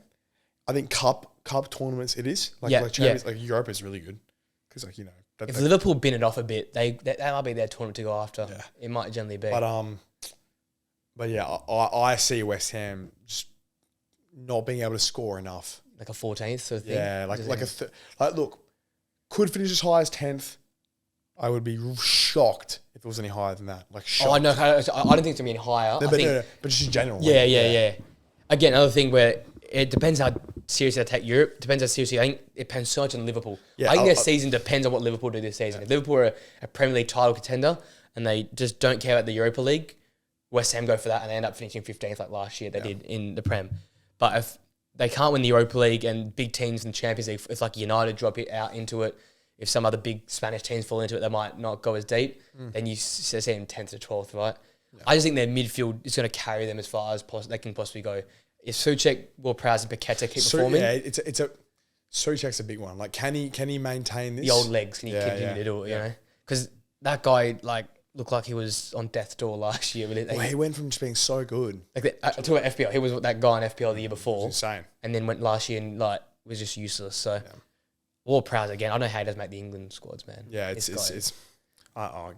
Gareth Southgate. We can talk about that next week with the international stuff. He's a shambles. We touched on the last game before the true and false questions. Liverpool 3, Brentford 0. You watched this game closer. You said Liverpool doing what they're doing at home, right? I don't want to. Liverpool were really good. I don't want to keep saying it, but this is what I was thinking. Right, at the start of the season, this is what I saw happening. I saw Liverpool doing this. I was skeptical, and look. Once again, we're 12 games in. I know. It's still we're really getting close to that period now where our expectations will be answered. Yeah. As in either game 20 or whatever. Either we'll be right or we'll be wrong. And if Liverpool can navigate this next 6 to 7 weeks, looking dangerous. And still win, if they can manage to create enough chances through that liveliness. To the fatigue. Yeah, if they can maintain that, and then they are the real deal. 1 point off top, second in the ladder. Yeah, no, they are the real deal then. Yeah. But my worries were that they're going to not be able to score, and because their defence can't hold them up, they won't. They'll just drop points. That's what I was saying about West Ham. Yeah, exactly. Yeah, it's the same thing except on a smaller scale. Yeah, in the sense that I think over the course of a season, you need a good enough defence which can hold you in good stead when your attacking isn't working, when your attack isn't working. Yep. And on a team which is so reliant on their attack working, in Liverpool, obviously their defensively it's not that bad. But they're solid this year, yeah. But against the big boys, I think they'll struggle if they can't score. Oh, So, yeah. yeah. Because we look on the midfield the weekend. They got City this week. I was saying next week, sorry, we'll, next week. we'll do that Next- watch. We'll definitely do that watch along. yeah. We'll get. That'd be such a good watch. That's prime Saturday. We'll actually be awake for that one. That's Will I be able to watch that? 7th. Oh, you working? What I'm saying is, am I going to be like on the roster? Oh, we can bring you in. Nah, you need Liverpool fans. No, Leams and then Yeah, nah, you can Lex. get Lex. Leams and Lex, and then we'll sit in the middle okay, as the yeah. as this the chirp. What time is that? I think it's 7:30 Perth time. On Saturday. Like the prime. Oh, I can book it off. That's okay. Yeah. I'll check. We'll check off there, but 8:30 or 7:30 Shit, Perth I can time. figure this out. But I'm definitely doing a live watch along for that. Hopefully you guys can join on for that. But yeah, Liverpool for me on the weekend. Endo, he should have been sent off. I don't know if that one. I saw that. That was only VAR on the weekend. I was not. That was the one I remember. That was You one I think was he a should bit have been dodgy. sent for that? I think he should have been sent. I don't think so. With the way that Fabio Vieira got sent, I Yeah, think he should have got sent. I actually think Endo's foot went in for the ball down. And then ended up bouncing. I think the slow-mo makes it look a lot worse. It's the fact that he cut his Vieira thigh goes as well. in like, literally goes in like that. I think that was more just like outstretched a bit too much for Vieira. I think his wasn't even that bad. Oh, I think Vieira's a bit stiff. Yeah, if I it's think straight red. Yeah, I think straight red is so high. I think Ridiculous. it's just so stupid for that. But as in, If you're gonna pay that red though, Endo's for me. you think Endo's has more has like, more possibility malicious to- sort of like Yeah. intent, I think. Anyway, but you go Endo, Gravenberch, and Gakpo. Well, suppose I was in there, but Gakpo was joining them in midfield at times. as well. Gakpo was pretty unsighted. He wasn't great. I don't think he's made for that midfield, but against the lower teams like Brentford City and with like 20 behind the ball at times, you want to play obviously another attacker, so Gakpo goes in there. But that midfield, suppose hasn't been They obviously. play like a 4-2-2-2. As like a two bank. Like Darwin and Salah. Yeah. And then Jota. And I think Diaz would be so much better suited. Can't instead wait of till Gakpo. Diaz plays Yeah, consistently. Diaz. Yeah. I think their best four is Diaz, Jota, Salah, Darwin. I don't think. I just Yeah, think yeah, Gakpo's really that yeah. guy. I think Gakpo's okay. I think realistically the front three has to be Nunes, Salah, and Diaz. Nunes is just so lively, man. Like he is just so chaotic. 2 goals offside, I know, but like he just They're creates both these things. Such good finishes as Oh, well. and again, after the week he's had where he missed some sitters, like belting finish. And then the way he set up Salah as well, lays it in. I didn't think he was that hold up to the striker, but he took it on, rolled through Salah. Darwin's good. Darwin's man. cooking. But you can see why Liverpool paid so much. He's still like really raw. Oh, absolutely. He hasn't got that full press.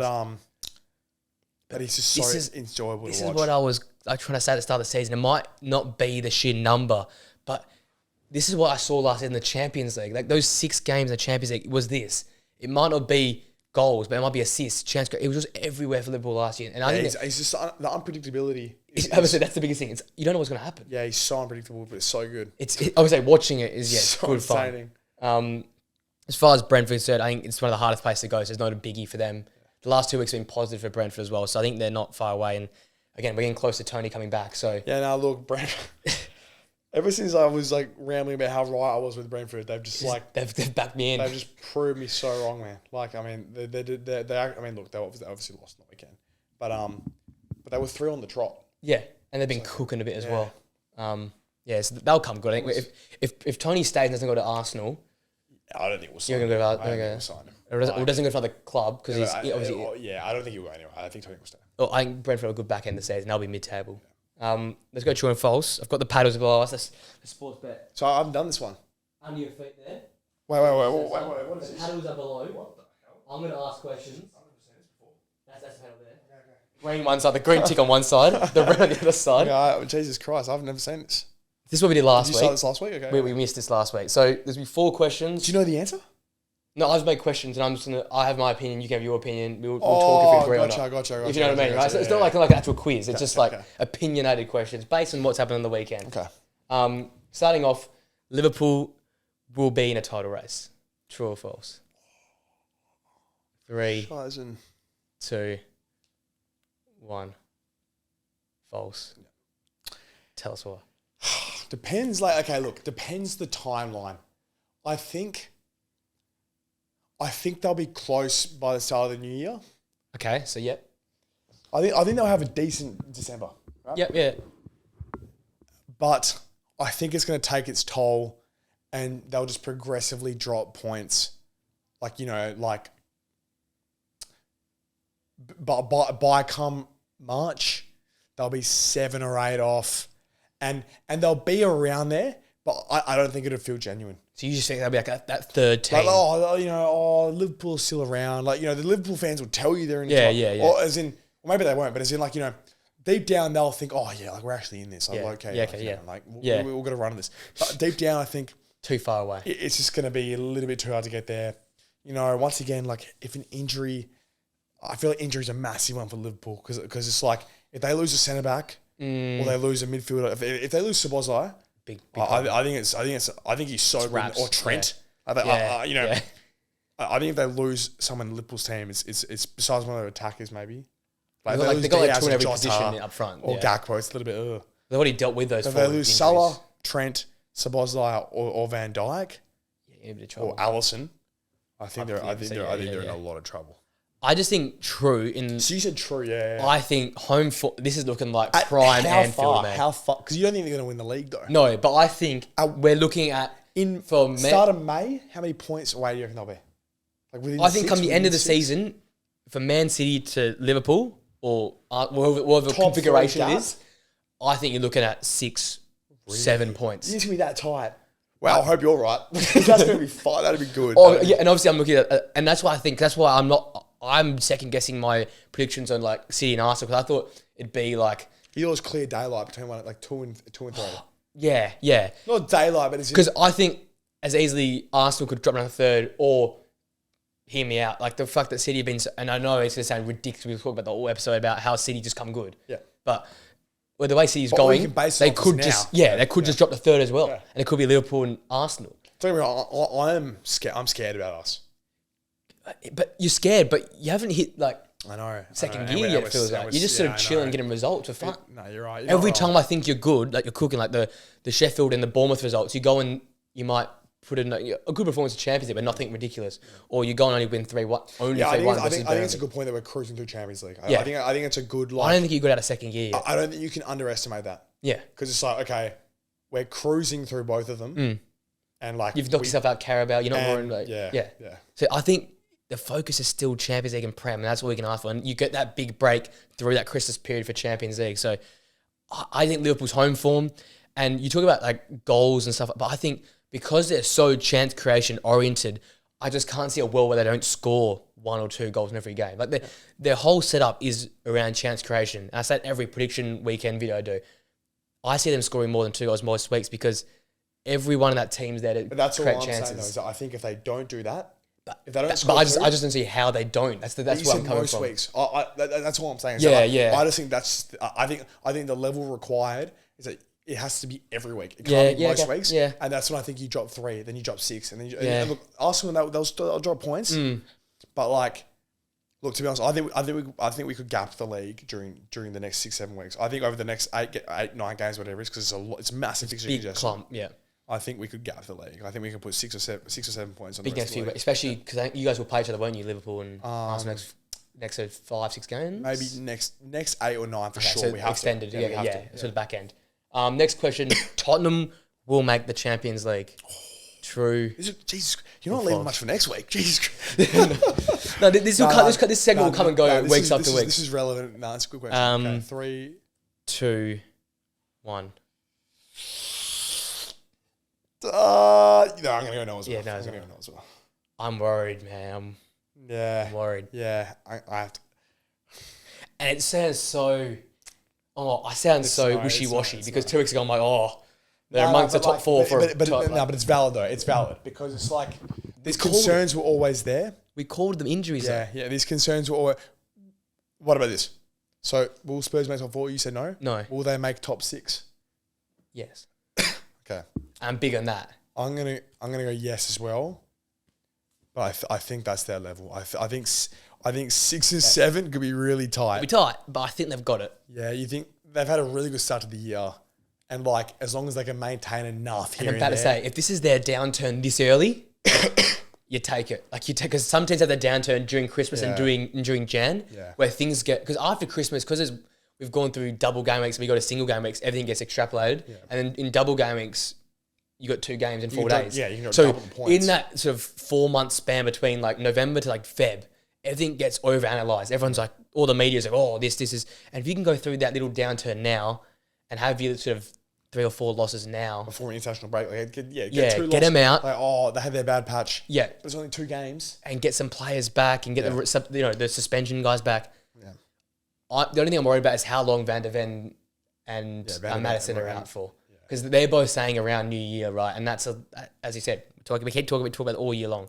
That big period, big time. And they've played some bigger teams. Month. December is a huge month. But they've still got some massive teams to play still. They've still got some big boys to come to Tottenham and to go away to. So, that's going to define, like it defines many teams, but especially because the injuries that are finishing up come the new year. I'm pretty sure Madison Van der Ven. Villa are smoky, man. I think Villa are such a smoky for top 4. Villa are one of those teams I think that can get that top 4 spot. Genuinely, I think in people's minds are too clouded by aura. Yeah, and about the badges saw these. Big 6. I think Villa can get it done. It'll be interesting though. I can't wait because this top 8 race is going to be super exciting. Unai is a good coach, man. Like he wins trophies. Unai is a very good coach. Like this is no question, but if they go and get top 4 and win the Conference League, is that the best? Unless City win a treble, is that the best season from a Premier League team? You reckon? Or if Arsenal win the league, does that overthrow a top 4 and a trophy? I think us winning the league is better than Villa making top 4. Yeah, obviously it's a weird sort of question because obviously levels. No, I know what you mean. No. I completely get it. It's all about the the step required, the step they have to take to get there. Yeah. And I just think dethroning this City team is just like such a big deal. Is so massive. Yeah. When considering how open top 4 was last year. Yeah, definitely, yeah. Okay. We'll talk. That'll be a good thing to talk about towards the back end of the season if that all comes to plan. A third question: Burnley are the worst team in the Premier League right now. True or false? 3. Oh, I know it's easy. 2, 1. No. I think Luton are so bad. I know Burnley are bad at the moment, and they're not picking up points and stuff. Yeah.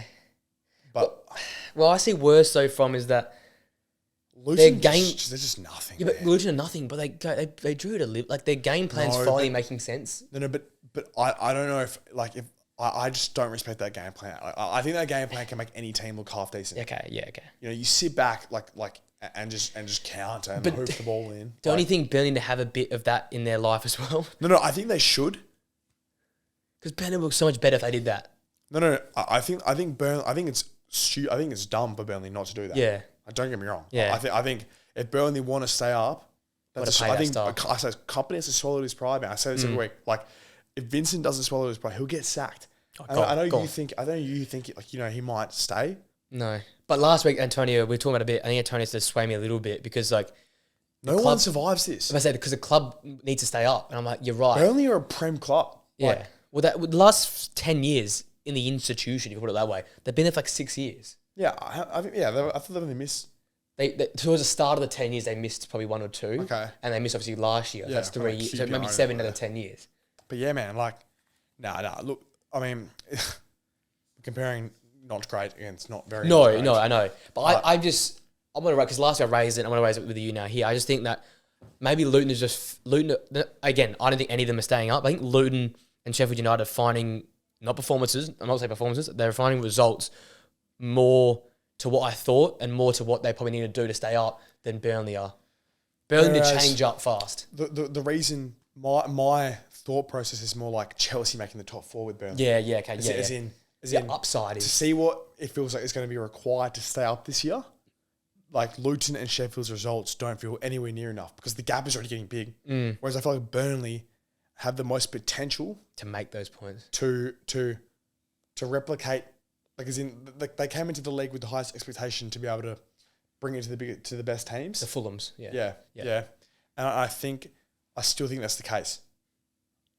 And I mean, are they 18th? They're like bottom. They're last. They're last. Sure, they're last with 4 points. They're on 4 points. They suck. And they beat Everton when Everton were yo-yoing up and down. Yeah, man. I mean, no, they do suck. They're a bit Luton. Look, they suck. But don't get me wrong. I think if they counter-attack, that front 3 is dangerous. Amdouni, Koligosho, and if they bring one of the guys in from last season. How much longer does Company get? This is what we talked about last week. So Antonio thought coming out the back, so February, if they're still in the relegation zone, he goes. I reckon he doesn't. Whereas I reckon here's he's my trying to like survive this next month. here's my like all Telepathic. sensible. Yeah, all sensible, but I think long-term plan, more like what you were saying with like trusting managers. I was like, ride it. Just ride this season, go to the championship, develop the exact same style of football you had, and come back up the following year having players that have played Prem to come back up to the Prem. He's not surviving December. I look at this. Okay, so like these are all games they should win. Yeah. Or sorry. They need to win. Sorry, as in, if he doesn't succeed this month, he's 100% gone. Like they got Luton. So he's got West Ham at home. Okay. That could go either way. Like yeah, no, that's two. He got Sheffield at home. Has to win that. Has to win that. Then he's got Wolves away, which is tough. Gettable. But as in, it's not. If Neto's still out, yeah. Got Brighton away, which is tough. That's a tough one. Everton at home. Have to win that. Fulham away. Like need a result there, man. Draw there. They're currently your relegation rivals. Like, yeah. You need to do more than Sheffield and Luton. Because it gets you nowhere. Like Bournemouth and Fulham are 17th and 16th. Yeah, they're there. You need to take points from these guys. You're not wrong. And then he's got Liverpool Boxing Day. So you could be going by Boxing Day. If he doesn't firstly, if he loses to Sheffield at home, go on. He's genuinely in serious trouble. But let's say, okay, they lose to West Ham, they beat Sheffield, then they lose to Wolves, lose to Brighton, lose to Everton at home.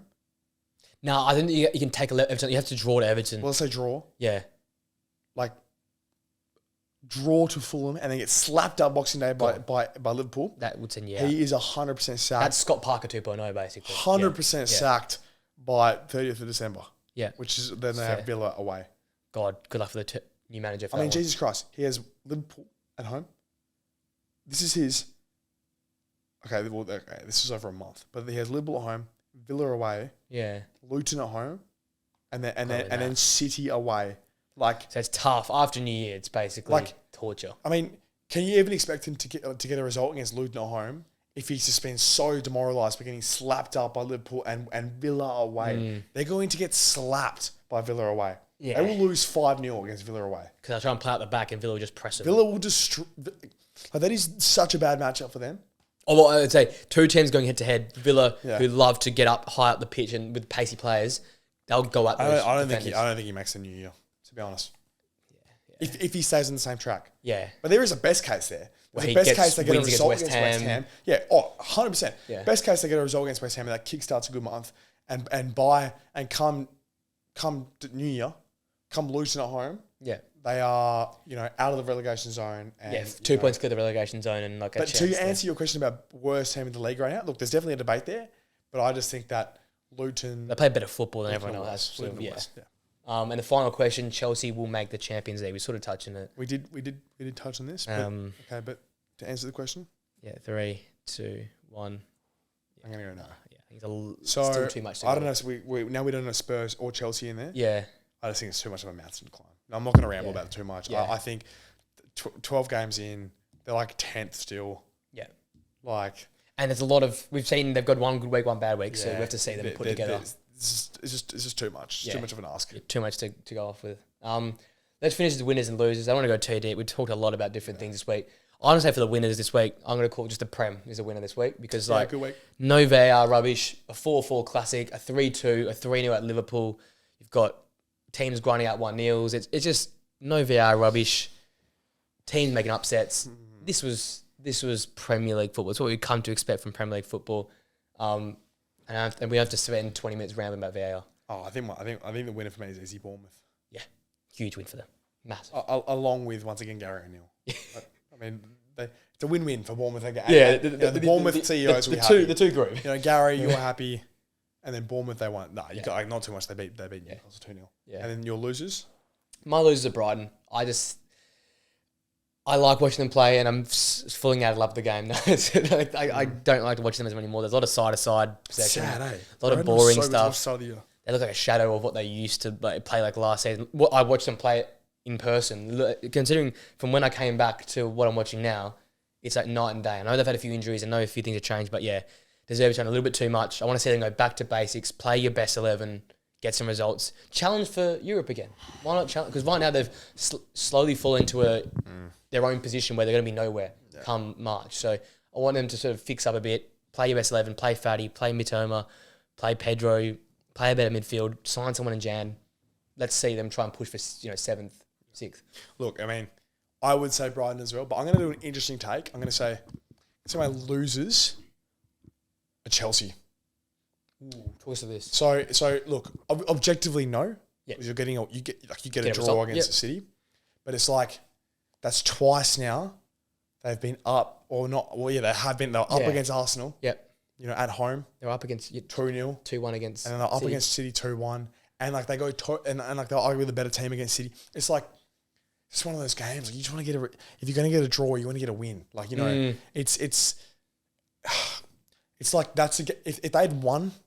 Would I have gone green on Chelsea making? I don't know. Like genuinely, like that is such a massive differential. Yeah. It's only 2 points, but it's like the moral upside to up like here. you've just beaten City. Yeah, it's mental. Like you've beaten the best team in the world. Yeah.